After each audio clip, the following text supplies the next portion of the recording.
L'apôtre, avec une foi formidable, représente une victoire et un ascendant immense. Il dit, dès maintenant, nous ne connaissons personne selon la chair, 2 Corinthiens 5,16. Cela représente une victoire d'un ordre pas commun, dans nos rapports avec les enfants de Dieu, par exemple.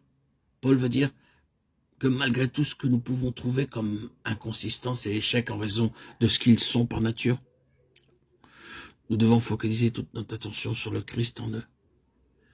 Et parce qu'ils sont à Christ et qu'il est en eux, faire de sa présence en eux le terrain de toutes nos relations avec eux, gardant nos yeux éloignés de tout le reste. Nous devons les connaître selon Christ et non selon la chair. Ce ne sera pas difficile dans les âges à venir, car alors il n'y aura rien d'autre que ce qui est de Christ en nous. Nous verrons Christ dans l'autre. Nous serons rendus pleinement conformes à son image. Oh Seigneur, hâte ce jour. Quel Christ! Voyez sa position dans le dessein de Dieu. Considère le Christ éternel et universel, embrassant tout, excluant tout ce dont le caractère est impropre pour Dieu et qui ne procède pas de lui, et incluant en lui-même en tant que fils tout ce qui est devenu conforme à son image. Le Christ renfermant toute la création, car toutes choses ont été créées pour lui. Elles seront à lui, mais comme moralement purgées et rendues convenables pour lui. C'est pourquoi il les a refusées des mains du diable. Je te donnerai toutes ces choses si tu te prosternes et m'adores. Matthieu 4, 9. Il dédaigne l'offre. Quoique le chemin soit coûteux, et il le savait, il ne serait pas attiré par cette proposition. En fait, il dit, je les aurai, mais je les aurai quand tout le trouble et l'immense chagrin auront disparu. C'est la conséquence de ce choix, toute la création incluse en Christ. Mais quel Christ! Un des grands facteurs et des caractéristiques qui régira la nouvelle création en Christ est la vie impérissable.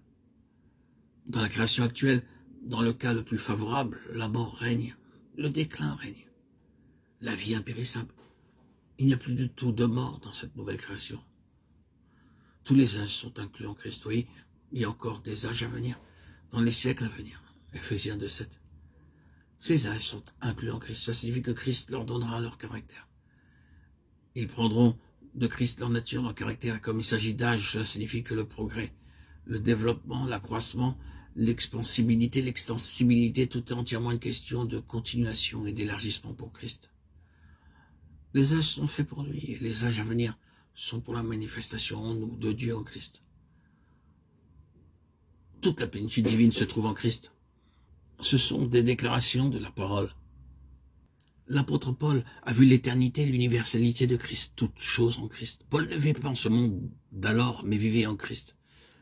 C'est le chemin de la vie, le chemin de l'espoir, le chemin de l'assurance en un jour comme celui-ci, quand les choses sont en liquidation. Christ est l'issue dans les lieux célestes en Christ. Il nous a élus en lui avant la fondation du monde. Quel Christ! Considérons avec beaucoup d'insistance le Seigneur Jésus, car tout ce qui nous concerne se trouve en lui.